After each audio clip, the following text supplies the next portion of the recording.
Students, हम कौन सा टॉपिक कर रहे हैं? Payment of tax. इसका मेन दूसरा टॉपिक क्या था? Electronic credit laser. पहले हमने कौन सा कर लिया? इलेक्ट्रॉनिक कैश लेजर कर लिया ना। इलेक्ट्रॉनिक क्रेडिट लेजर कौन सा सेक्शन? सेक्शन 49(2).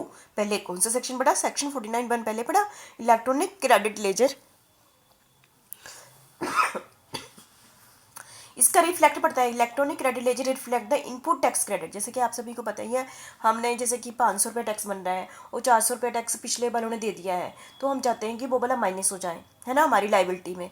तो इसके लिए यदि हमने ये बेनिफिट लेना है तो इसके लिए हमें क्या बनाना पड़ता है? इलेक्ट्रॉनिक क्रेडिट लेजर बनाना पड़ता है, reflect the input tax credit, ठीक है, as self assessed in monthly return. क्योंकि हम ही टैक्स पेयर ही बनाता है ना कि इतना इनपुट टैक्स क्रेडिट बनता है, वो हर असेस हर मंथ करता है ना।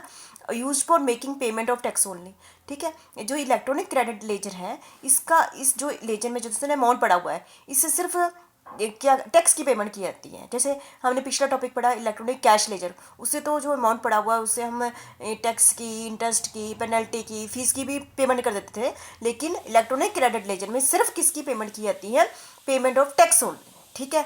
और इसके लिए कौन सा, इस इलेक्ट्रॉनिक क्रेडिट लेजर बनाने के लिए कौन सा मेंटेन करना पड़ता है? Form GST PMT 02, GST PMT 02 maintain करना पड़ता है, ठीक है। और एलिजिबल फॉर, तभी हम एलिजिबल होंगे यदि हम ये वाला फॉर्म भरेंगे और हमारे इलेक्ट्रॉनिक क्रेडिट लेजर बनेगी। किसके लिए एलिजिबल होंगे? Input tax credit under centre GST act, तभी हमें मिलेगा। जैसे बहुत बोले ना, इनपुट टैक्स क्रेडिट यदि हमने सोचो 500 रुपये ही टैक्स दे दें, 400 का बेनिफिट है ना, तो हमें 500 रुपये देना पड़ेगा ना। अब हम चाहते हैं ना 400 रुपये माइनस हो जाए, तो इसके लिए हमें इलेक्ट्रॉनिक क्रेडिट लेजर बनाना पड़ेगा। और इसको बनाने के लिए हमें कौन सा फॉर्म भरना पड़ेगा?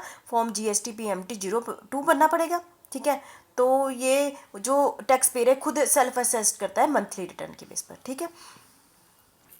इसी से रिलेटेड भी कुछ रूल्स हैं, ठीक है। तो पहला रूल क्या है?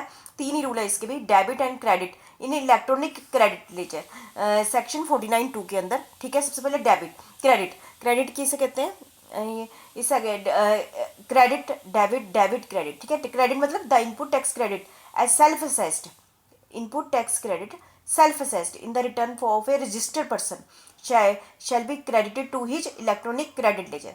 जो जिसने भी पेमेंट, जो भी टैक्स पेयर है वो खुद एसेस करता है क्या? इनपुट टैक्स क्रेडिट को, ठीक है। और electronic credit ledger shall be debited to the extent of the discharge of any liability in accordance with section 49। जितनी भी उसकी लाइबिलिटी यूज हो जाती है, समझो 100 रुपये पड़ा था, मैं सोचती हूँ 50 रुपये यूज हुए, तो जितनी भी लाइबिलिटी बनती है उतनी उससे क्या कर देंगे? डेबिट कर देंगे, ठीक है।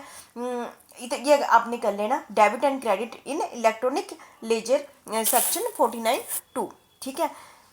इसके लिए ये हो गया आपका डेबिट हो गया section 49, when any liability discharge claim refund of any unutilise amount, इसके अंदर आता है। क्रेडिट में क्या आएगा?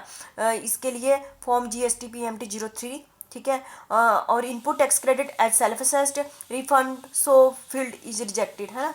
तो ये सारे टॉपिक आ जाएंगे इसके अंदर। नेक्स्ट है आपको, जैसे कि मैंने कहा, जो भी अमाउंट इसमें पड़ा हुआ है, किसमें? इलेक्ट्रॉनिक क्रेडिट लेजर में पड़ा हुआ है, उसका यूटिलाइजेशन किसके लिए करेंगे? Utilisation of amount available in the electronic credit ledger section 49(4) के according making any payment towards output tax. सिर्फ किसके लिए की जाती है? टैक्स देने के लिए ही की जाती है, ठीक है। अंडर सेंटर GST एक्ट के अंदर, अंडर इंटीग्रेटेड GST एक्ट के अंदर, ठीक है। ये आपको पता ही है। थर्ड है हमारा procedure for utilisation of amount available in electronic credit ledger. क्या प्रोसेस होगा यदि हम इलेक्ट्रॉनिक इसका यूज़ करना है? सो सीक्वेंस क्या होगा? पहले क्या है? Sequence for utilisation of input tax credit, restriction for utilisation of input tax credit. अब मेनली ये समझ लिए इनपुट टैक्स क्रेडिट का लिए ही ये वाली लेजर बनाई गई है। क्या सीक्वेंस होगा? ये हमने पहले ही पढ़ा हुआ है। यदि अमाउंट किस अकाउंट में पड़ा हुआ है? इंटीग्रेटेड GST में पड़ा हुआ है, तो इसका यूटिलाइज सबसे पहले किस में किए जाएंगे? इंटीग्रेटेड GST में किया जाएगा, दूसरे नंबर पर सेंटर GST में किया जाएगा, स्टेट GST में किया जाएगा और UT GST में किया। अमाउंट किसका पड़ा हुआ था?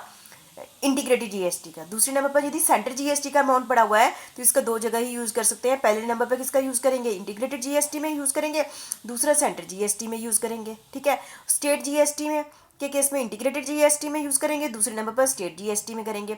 ये टॉपिक हम पहले भी किसी चैप्टर में पढ़ चुके हैं ना, सेम ही है वो।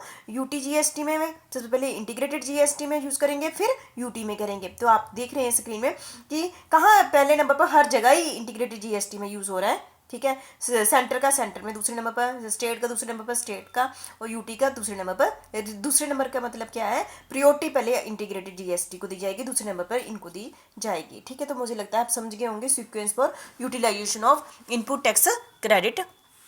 दूसरा है restriction for the utilisation of input tax credit. Restriction क्या लगी हुई है, आप इनपुट टैक्स क्रेडिट का यूज़ कहाँ नहीं कर सकते हैं, रिस्ट्रिक्शन कहाँ यूज़ नहीं कर सकते हैं, restriction on use of centre tax, centre GST shall not be used for state GST and UT GST. हमने पिछले में देखा ना, सेंटर जीएसटी का यूज़ किस में कर सकते हैं, इंटीग्रेटेड जीएसटी में से कर सकते हैं, सेंटर जीएसटी में कर सकते हैं, पर स्टेट जीएसटी और यूटी में नहीं कर सकते हैं। ऐसे ही स्टेट जीएसटी का यूटिलाइज कहाँ कर सकते हैं, इंटीग्रेटेड जीएसटी में कर सकते हैं और स्टेट जीएसटी में कर सकते हैं, पर सेंटर में नहीं कर सकते हैं और ना ही सेंटर में नहीं कर सकते हैं। ठीक है, और थर्ड पॉइंट है हमारा, taxpayer can utilize credit of center GST, UT GST only after utilizing all credit of integrated GST available. ठीक है, तो आज हमने क्या किया, इलेक्ट्रॉनिक क्रेडिट लेजर किया। ये तब बनाई जाती है यदि हमने इनपुट टैक्स क्रेडिट का बेनिफिट लेना हो, और इसका सेक्शन कौन सा है, 49(2) है। इसके लिए बनाने के लिए कौन सा फॉर्म मेंटेन करना पड़ता है, फॉर्म GST PMT 02 मेंटेन करना पड़ता है। ठीक है, बस इसमें और कौन सेल्फ असेस करता है, टैक्स पेयर करता है, यदि उसने बेनिफिट लेना है। ठीक है, तो आपने इसको अच्छे से कर लेना, क्या कर लेना है, इलेक्ट्रॉनिक क्रेडिट लेजर। ठीक है, थैंक यू वेरी मच।